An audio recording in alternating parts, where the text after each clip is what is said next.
So when we actually design and implement an embedded systems, it has to go through the typical way by which a system is being designed and implemented. First, we should have the requirement specification.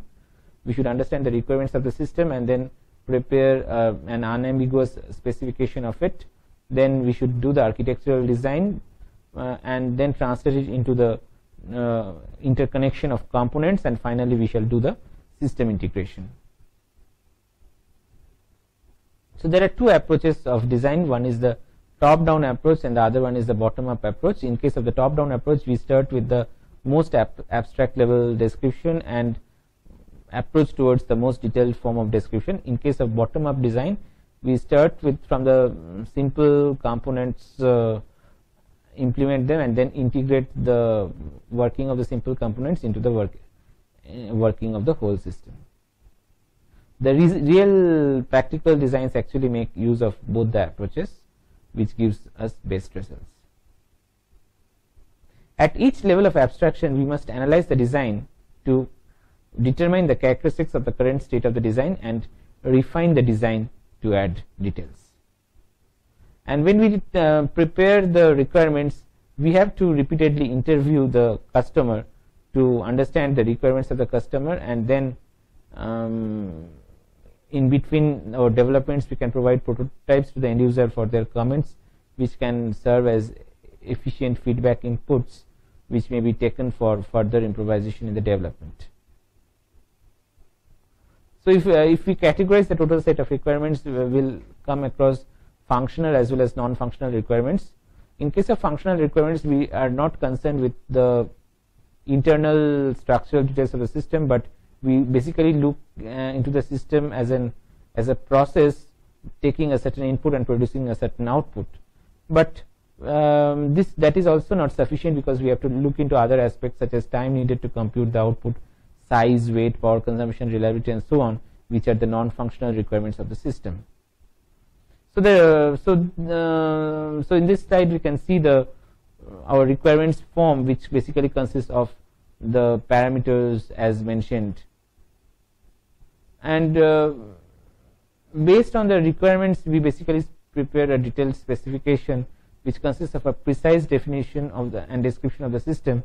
It may not imply a particular architecture, but provides input to the architecture design process. The specification may include functional and non-functional elements.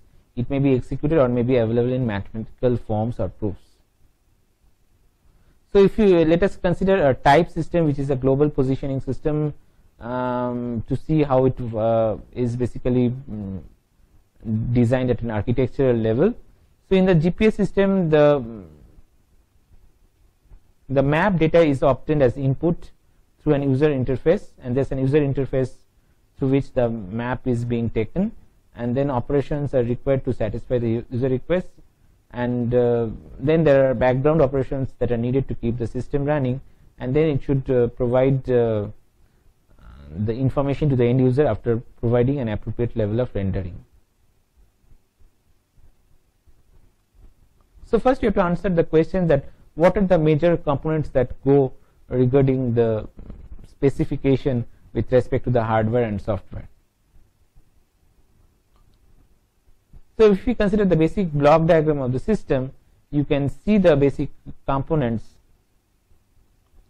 like the receiver system, the computing system, the image processing system, the display system, and so on. Now coming to the hardware part, we need a display system to display the final image.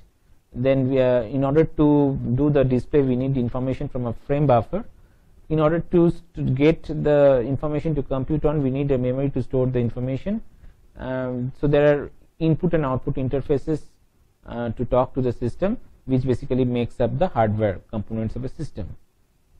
When it comes to the software, there are definite components like the renderer, the image processor, the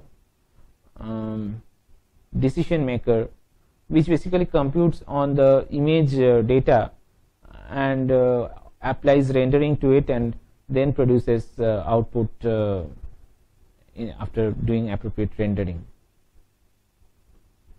So while you are implementing the embedded systems, you must spend time in architecting the system appropriately before you start coding. Some components are ready-made, some can be modified from existing designs, others must be designed from scratch.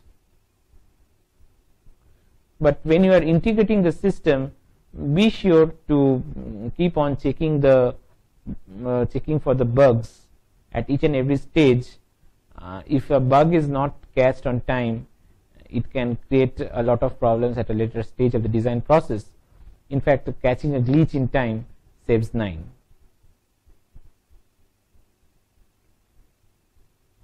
So when it comes to the application of embedded systems, the applications are varied and widespread.